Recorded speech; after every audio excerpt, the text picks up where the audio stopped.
Bonjour à tous, je m'appelle Fadi Daoura. Dans cette vidéo, je vais entrer donc dans les détails du QAM parce que dans la vidéo précédente, j'ai fait une introduction au QAM et je pense qu'il y a des gens qui n'ont pas bien compris l'idée de cette modulation. Donc dans cette vidéo, je vais donc clarifier les choses et concrétiser mon explication dans un tableau. Voilà. Donc, on va reprendre la même présentation, mais avec une écriture sur le tableau parce que c'est très important de comprendre les schémas en détail, surtout x de t et c'est quoi en fait l'équivalence entre la forme complexe et la forme temporelle. Tout d'abord, on a un signal B de t. Et ce signal B de t, c'est un signal binaire. Ok? Donc, que veut dire un signal binaire? Comme je vous ai expliqué dans les 4 dernières vidéos, qu'on a un signal binaire composé d'une série de 0 et de 1. Ok? Et chaque 0 et 1, ça veut dire chaque bit, a une période qui s'appelle la période binaire, TB. Ok? Donc, si on prend l'axe de temps commence de l'instant 0. Chaque TB correspond à un bit, ou bien 0 ou bien 1. Ok? Donc, TB, ici, à l'instant TB, on a donc un changement. Ou bien il reste même bit, ou bien il oppose à ce bit qui est, par exemple, si 1, il devient 1 ou bien 0. Vous voyez comment? Donc, on a un changement de bit. Ok? De 0 jusqu'à TB, on aura la même valeur. Voilà. C'est ça donc un signal binaire. Ok? Maintenant, on va faire la modulation de ce signal binaire. Il y a plusieurs manières de moduler un signal binaire. Tout d'abord, la définition d'une modulation, c'est de mettre ce signal dans une fréquence. Ça veut dire qu'il faut donc avoir une fréquence et le porter, ok, pour éviter les interférences et pour que le récepteur reçoive ce signal binaire. C'est ça donc le but de la modulation. Il y a plusieurs façons, plusieurs manières pour faire la modulation. J'ai expliqué 4 types de modulation définis par les articles 3GPP. Une des meilleures modulation, c'est le 16 coins parce qu'elle est très performante. Donc, dans cette vidéo, je vais expliquer dans les détails, dans un tableau, et étape par étape, mini-étape par mini-étape, c'est quoi en fait la modulation 16 coins. Ok? Tout d'abord, l'idée générale de la modulation. L'idée générale de la modulation, c'est qu'on a donc un signal binaire, B de t, et donc elle est décrite sous cette forme, ok, donc chaque période TB correspond à un bit, voilà. Maintenant, ce qu'on va faire, c'est de générer un signal DI, c'est la même représentation en fait, les mêmes symboles, les mêmes formules que celle de la norme 3GPP, donc DI c'est en fait le signal modulé. Le signal modulé est un signal ou bien complexe ou bien temporel, mais l'idée c'est que en réalité le signal modulé c'est un signal temporel, mais on le représente sous une forme complexe parce que on a multiplié la partie réelle par cosinus et la partie imaginaire par sinus. Et pourquoi on fait ça? Parce que la fonction cosinus et la fonction sinus sont deux fonctions orthogonales. Donc, ce qui multiplie ces deux fonctions sont indépendants, sont hétérogènes, c'est pas possible de les mélanger. C'est ça donc l'idée. Donc, ce qu'on fait en fait, c'est que on génère une nouvelle fonction d de t. Donc, elle est composée de deux fonctions. Ici, dans ce schéma-là, on va donc représenter le signal modulé sous forme x de t. Ok, x de t est égal à i de t multiplié donc fois cosinus de pi fois FC, c'est la fréquence porteuse ou bien carrière, plus Q de T fois sinus de pi FC de T. OK? Toujours, les deux fonctions cosinus et sinus sont deux signaux orthogonaux. D'où, ça veut dire on a assuré, ça veut dire ça c'est donc la condition d'assurer l'indépendance entre I de t et Q de t, ça veut dire d'avoir en fait une équivalence entre la fonction temporelle ou bien la forme temporelle et la forme complexe. Donc c'est en fait cet équivalent à dire x en fait est égal au couple I et Q. Voilà. Ici dans le 16 quam,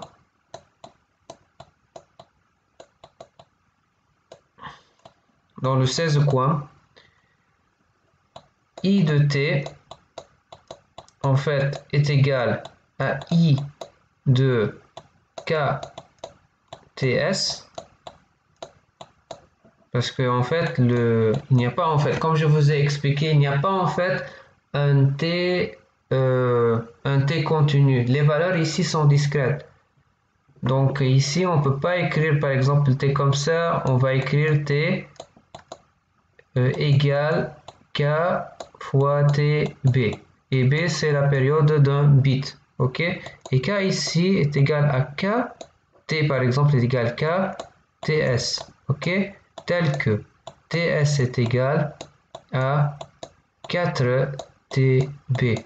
Pourquoi? Parce que un symbole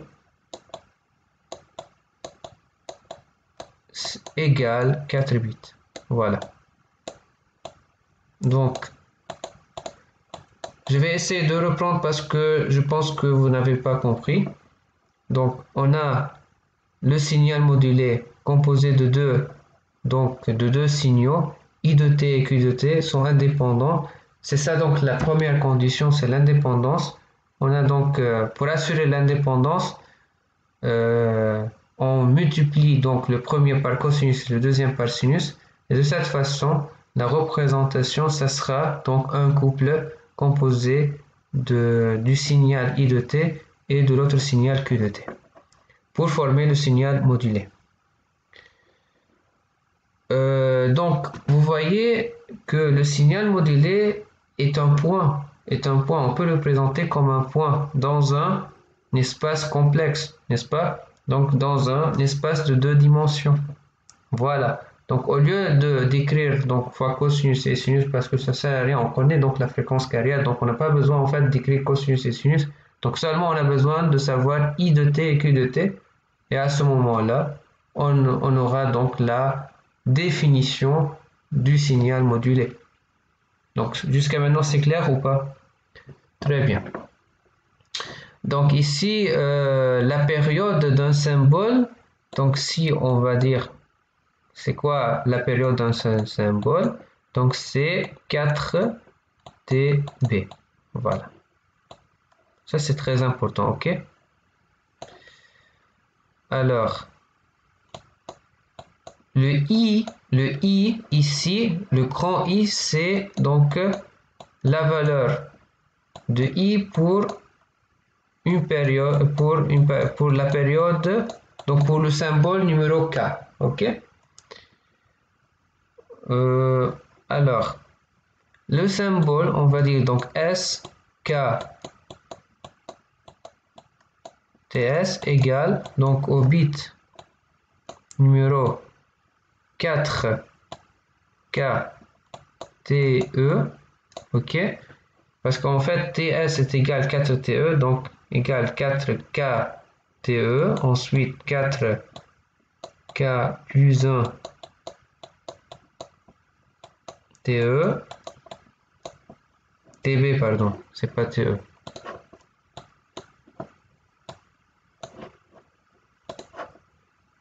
TB,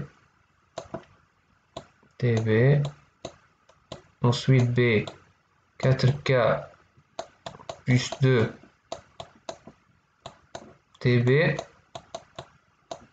et à la fin 4 B, donc 4K plus 3 TB, voilà.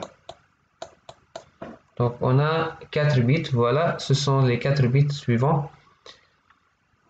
Et voilà, ici, toute cette longue période, I reste constante, ok? Et c'est ça en fait le TS, ok? Tout au long de TS, on a le I constante. Et de la même chose pour Q, donc elle va rester constante, ok? Bon, pour un seul symbole, voilà, c'est ça, donc un seul symbole, I et Q sont constantes, ok? Voilà. Mais après, donc, après le passage d'un TS à un autre TS, une autre période symbole à une autre période symbole, bien sûr, I va changer. Voilà. En fait, ça, c'est normal. Ok, donc on va écrire ça, c'est donc TK et IK et QK. Pardon. Ok. Voilà. Donc ici est égal I de K fois 4 TB, donc c'est 4 TB, voilà. Il est égal à Q de 4K TB, voilà. C'est ça en fait. En fait, c'est la même, donc ici en fait, entre 4K.TB et ça veut dire entre 4K TB et 4K plus K4 TB, mais ouvert, I de K c'est la même et Q de K c'est la même. C'est ça en fait. Voilà. Et voilà en fait donc la formule, la constellation, on l'appelle la constellation, ça veut dire la répartition des symboles. Voilà.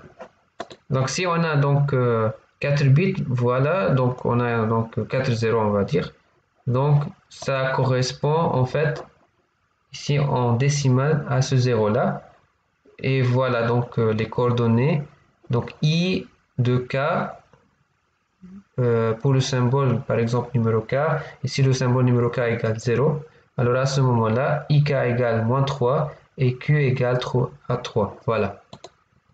Vous voyez comment, donc c'est ça en fait les coordonnées, comment on calcule I et Q ici. Donc selon la constellation ici, on calcule I et Q. Donc ça c'est une des modulations, ok. Donc pour le 16 coins, on fait comme ça. Pour le 64 coins, on a donc une autre constellation. Pour le 64 coins, on a donc ici le TS, un symbole, c'est 6, est égal donc 6 TB. Ok? Voilà, donc il faut donc suivre le procédure de la modulation, comment on calcule le I et Q pour définir donc X de T. Et donc une fois qu'on a donc I et Q, donc c'est facile à la fin de savoir le signal modulé X de T. C'est ça donc l'idée des détails, donc il faut bien donc comprendre ça.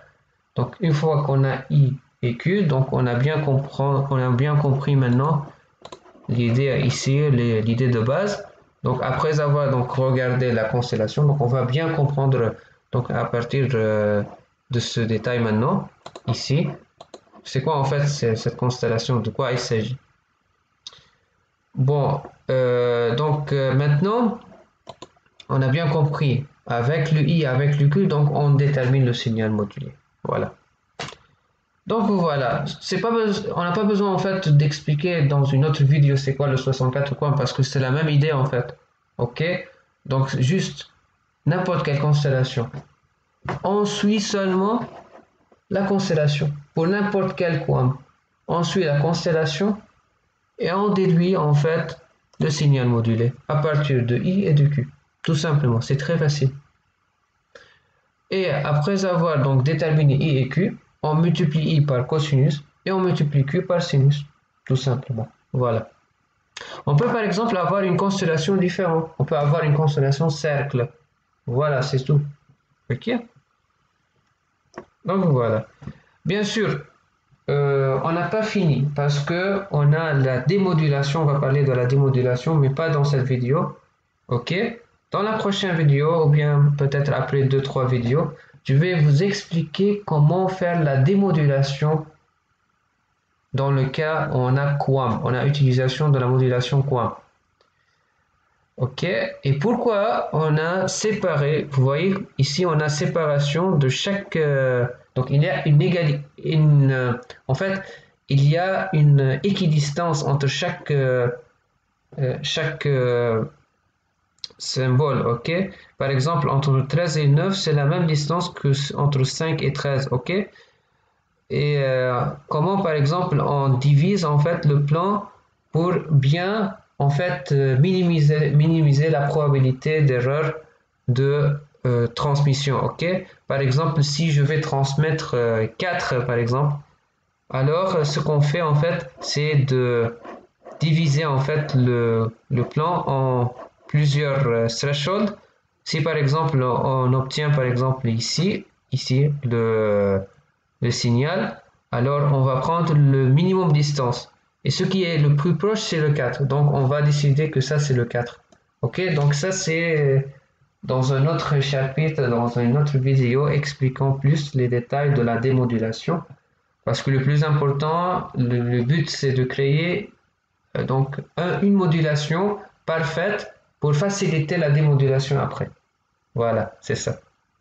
Donc, j'espère que mon explication maintenant dans cette vidéo est très claire, soit très claire. Et du coup, si vous avez des questions sur mes vidéos, bien sûr, je peux faire d'autres vidéos expliquant plus donc les détails. Voilà. Et donc, j'espère dans les vidéos prochaines, j'espère de faire des simulations et d'expliquer la démodulation pour le QAM 16. Ok, à la prochaine vidéo. Salut.